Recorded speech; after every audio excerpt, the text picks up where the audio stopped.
Mr. Chairman, 2 weeks ago, on 6th of February, Minister Indrani answered parliamentary questions on the decision not to prosecute the KOM executives involved in a corruption case. She said that it was standard practice not to issue any statement if law enforcement agencies decide not to proceed after an investigation. But if anyone has questions on the decision, the matter can be raised in Parliament. However, the answers given by her in Parliament were far from satisfactory.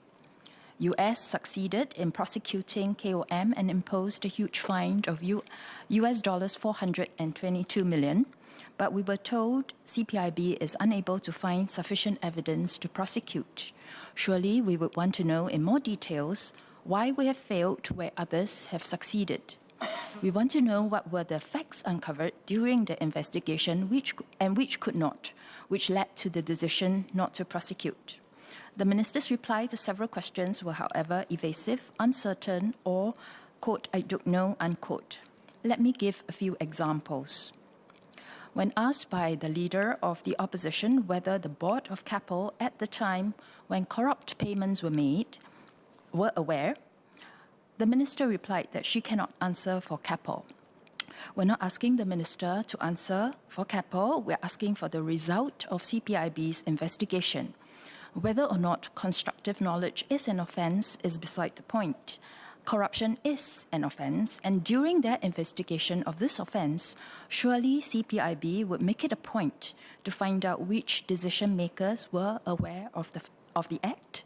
Did CPIB look into this? And if they did, what was the result? When asked about the Mutual Legal Assistance MLA request, she replied that she does not know all the details of the MLA, but that for at least one or two of the latest ones, there were no response.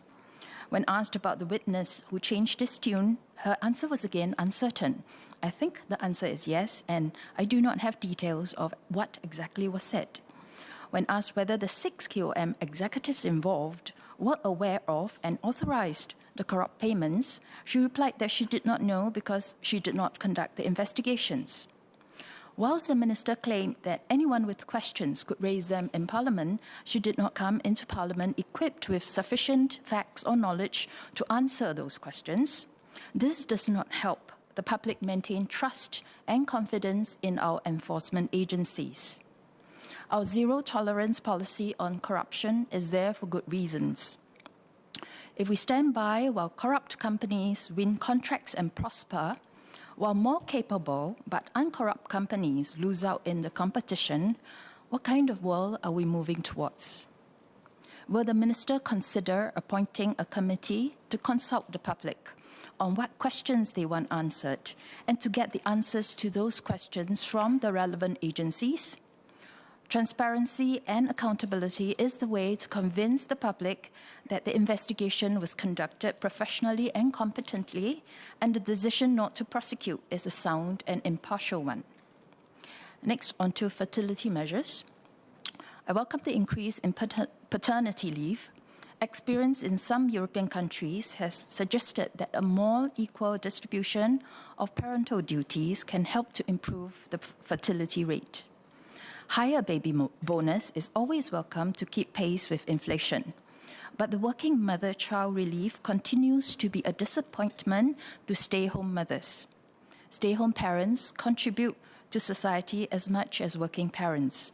Will the government consider introducing appreciation of the contributions of stay-home parents in the form of CPF top-ups? Thank you.